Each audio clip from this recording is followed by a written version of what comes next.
Fil-Belt Valletta niltaqgħu ma' numru ta' msieraħ illi joffru spazju fejn wieħed jista' jiltaqa' mal-ħbieb kif ukoll fejn wieħed jista' jara u jitpaxxa b'bini interessanti. Waħda minn dawn l-imsieraħ hija dik li nsibu ħdejn il-Palazz Presidenzjali, Misraħ ir-Repubblika. Dan il-misraħ għadda minn diversi tibdil matul l-istorja. U fost it-tibdil li nistgħu nitkellmu dwaru, insibu l-bidla fl-isem li din il-pjazza kienet magħrufa bih. Fi żmien l-Ordni tal-Kavallieri ta' San Ġwan, dan il-misraħ kien magħruf bl-isem ta' Pjazza Teżorerija. Ir-raġuni kienet li hawnhekk kien hawn it-teżorerija tal-istess Ordni ta' San Ġwan. Fis-6 ta' Lulju tal-1798, ftit wara li Malta għaddiet f'idejn il-Franċiżi, ingħatat l-isem ta' Place de l'Égalité. Naturalment dan l-isem ma tantx dam jintuża minħabba li mill-1800 l quddiem Malta għaddiet għal taħt idejn l-Ingliżi. Hekk kif lejn l-aħħar tas-seklu 19 tpoġġiet l-istatwa ta' Reġina Viktorja, l-isem tal-misraħ inbidel għal Pjazza Reġina, kif ħafna nies għadhom jafu wasal ġurnata tal-lum. Kienet ħaġa raġunata wkoll li hekk kif Malta saret Repubblika, l-isem inbidel għal dak preżenti, Misraħ ir-Repubblika. Apparti l-bdil tal-ismijiet tajjeb li ngħidu wkoll li dan il-misraħ għadda minn diversi tibdil strutturali. Kien hemm żmien meta l-misraħ kien ġnien mimli siġar. Fil-fatt kien magħluq ukoll b'ħajt u ma' ġenb ir-rixtellu kien hemm żewġ iljuni tal-ġebel.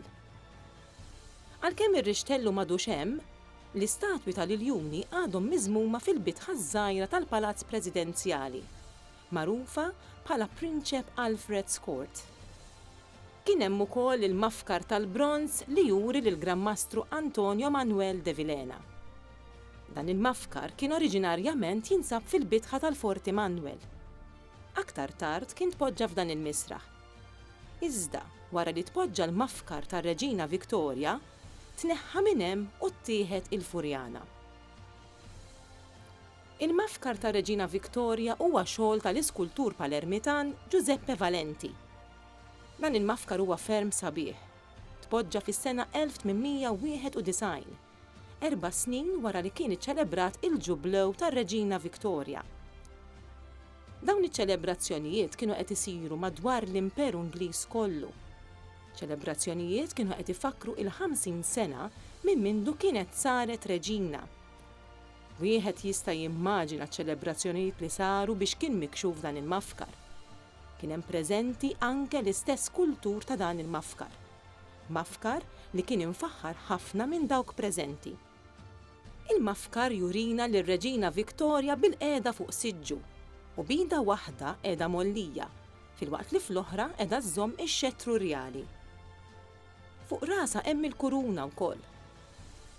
Il-libsa li hija murija fuq ir-Reġina Viktorja hija tal-bitzilla li jingħad li kienet rigal mill-Maltin.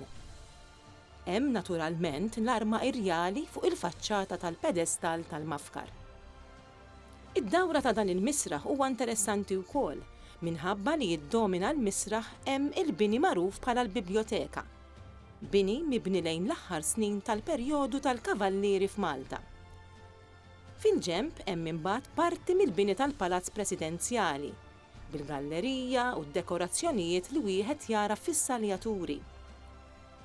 Mad-dawra tal-istess misraħ hemm parti minnha fejn hemm l-arkati. Taħt waħda minn dawn hemm niċċa li qiegħda turi lil Sant'Urrokku, illi saret bħala wegħda wara waħda mill-epidemiji tal-pesta li kienu laqtu lil Malta fis-seklu 17. Misraħ ir-Repubblika. Misraħ li huwa mdawwar bi storja u llum il-ġurnata mimli attività.